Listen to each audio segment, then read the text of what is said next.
ஷைத்தானுடைய பெரிய சூழ்ச்சி என்ன? ஷைத்தான் மனிதனுக்குள் இந்த உலக ஆசை, ஹெர்ஸ், உலகத்தினுடைய பேராசை. நம்ம சாப்பிட்றது எவ்வளவு ஆசைப்பட்டாலும், எவ்வளவு ருசியாக இருந்தாலும் ஒரு குறிப்பிட்ட அளவுக்கு மேலே இந்த வயிறு தாங்காது. ஆனாலும் கூட மனிதனுக்கு செல்வத்தின் மீதான பேராசை, அந்த பேராசையை ஷைத்தான் ஏற்படுத்தி கொண்டிருப்பான். மனிதன் அதற்காக எந்த வழியில நாம சம்பாதிக்கிறோம், இது நல்லதா கெட்டதா, அதை பற்றியெல்லாம் ஷைத்தான் யோசிப்பதற்கான அவகாசமே அளிப்பது கிடையாது. அருமையானவர்களே, அப்படித்தான் ஷைத்தான் நம்முடைய எல்லா வணக்கங்களையும் கெடுப்பதற்கு, நம்முடைய துவாக்களுடைய அங்கீகாரத்தை தடுப்பதற்குத்தான் ஷைத்தான் இந்த பொருளாதாரத்தை கொண்டு வழிகெடுக்கிறான்.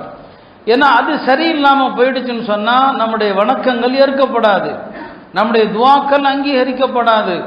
அப்போ நீ என்னதான் தொழுதாலும் சரி, நோன்பு, ஹஜ்ஜு, எல்லா வணக்கங்களையும் நீங்கள் செய்தாலும் கூட உங்களுடைய பொருளாதார நடவடிக்கை சுத்தம் இல்லை என்றால் எதுவுமே பிரயோஜனம் இல்லை.